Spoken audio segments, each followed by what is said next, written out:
ইসরাফিল সিংহায় ফুঁক দাও।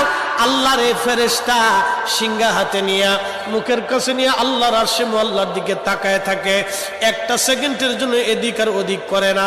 কখন রব হুকুম দিবে সিংহায় ফুৎকার দেওয়ার জন্য, যখন সিংহায় ফুৎকার দিবে কুরআন বলতেছে ইদাস সামাউ ফাতারাত, আকাশ ভেঙ্গে ভেঙ্গে ভেঙ্গে ভেঙ্গে পড়তে থাকবে।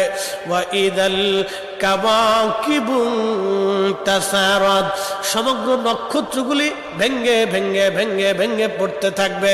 ওয়া ইদাল বিহারু ফুজ্জিরাত, সমুদ্রের তলদেশ উদ্দোলিত হয়ে যাবে, সমগ্র পানিগুলি পৃথিবীর উপরে আছাড় মারবে, আর ধুয়ে পাইলে সব পৃথিবীবাসীকে নিয়ে যাওয়া হবে। ওয়া ইদাল কুবুরু বুসিরাত, কবরের ভিতরে যাহা আছে সব আমার মালিক আমার রব বের করে দিবে।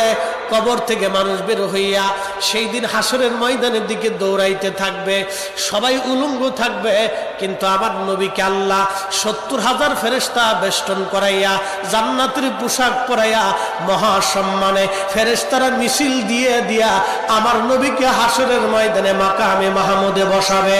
একবার জোরে বলা যাবে কি আল্লাহু আকবার। বাজান মুসলমান, খুব মনোযোগ দেন। হযরত ইউনূস আলাইহিস সালামের কথা বলছিলাম, মাছের পেটের ভিতরে ইউনূস। চিন্তা করলেন মরে গেলাম না বেঁচে আছি, লাড়াচাড়া দিয়ে